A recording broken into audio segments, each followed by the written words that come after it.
kuna faida nyingi sana. Unajua unapojiandikisha ni kwamba unajitambulisha. Serikali inakutambua. Kwa nini serikali inataka ikutambue?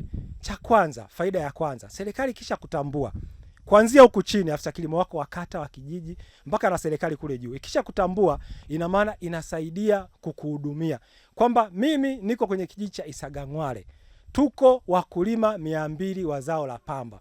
Ina maana hata inapopanga bajeti yake ya kuleta mbegu, viuatilifu, mbolea inakuwa inajua anapelekea wakulima wangapi?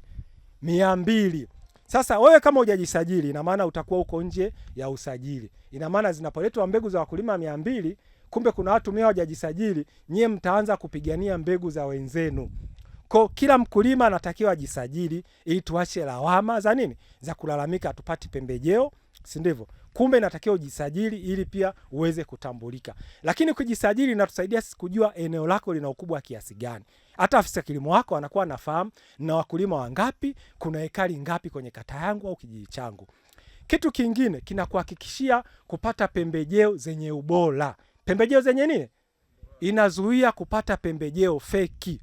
Kwa sababu tunakuwa tunatambua duka ulilonunulia linapatikana wapi. Kwa sababu maduka yote ambayo yanatoa pembejeo za ruzuku tumeyasajili na tunayafahamu. Tuna ramani zake, tuna GPS coordinate.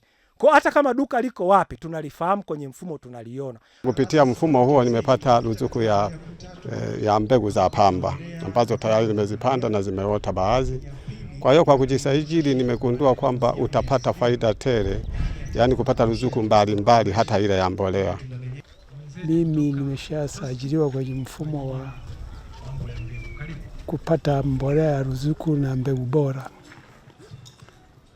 Wakati niliposajiliwa nilipata namba ya kuwa nachukulia mbolea, mbegu, na nimeshachukua mbegu tayari. Unaposajiliwa kwenye ruzuku, mfano kama juzi tumegawia mbegu za pamba, unakwenda tu unamuonyesha jamaa kwamba unachukua mbegu yako unarudi nyumbani mapema.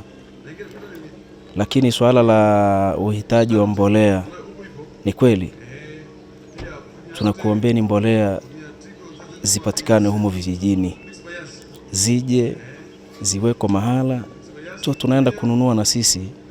FM.